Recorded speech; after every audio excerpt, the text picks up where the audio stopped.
গুরুত্বপূর্ণ স্থান ভ্রমণে আজকে আমার গন্তব্য চরমোনাই দরবার শরীফ, যা বাংলাদেশের বরিশালে অবস্থিত একটি গুরুত্বপূর্ণ সুফি কেন্দ্র।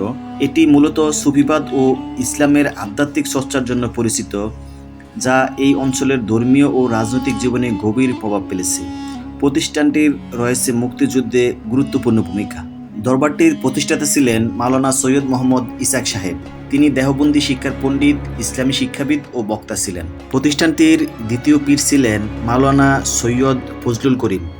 বর্তমান পীর মুফতি সৈয়দ মোহাম্মদ রেজাউল করিম। মাওলানা সৈয়দ মোহাম্মদ ইসাক সাহেব 1924 সালে চরমোনাই জামিয়া রশিদিয়া ইসলামিয়া মাদ্রাসা প্রতিষ্ঠা করেন। প্রথমে এটি একটি আলিয়া মাদ্রাসা হিসেবে প্রতিষ্ঠিত হয়েছিল। 1982 সালে দ্বিতীয় পীর মাদ্রাসার কওমি শাখা চালু করেন। মাদ্রাসাটিতে অল্প টাকায় ছাত্রছাত্রীরা থাকা, খাওয়া এবং শিক্ষা লাভের সুযোগ পান। চরমোনাই দরবার শরীফের মুক্তিযুদ্ধে রয়েছে খুবই গুরুত্বপূর্ণ ভূমিকা। মুক্তিযুদ্ধের 9 মাস এই মাদ্রাসাটি মুক্তিযোদ্ধাদের শক্ত ঘাঁটি ছিল। মাদ্রাসার পক্ষ থেকে মুক্তিযোদ্ধাদের জন্য 3টি কক্ষ ছেড়ে দেওয়া হয়। মাদ্রাসা কর্তৃপক্ষ তাদের যথাসাধ্য আপ্যায়ন করতেন। এছাড়া মুক্তিযুদ্ধের সময় বরিশাল থানার বহু বাঙালি কর্মকর্তা সপরিবারে মাদ্রাসায় আশ্রয় গ্রহণ করেন।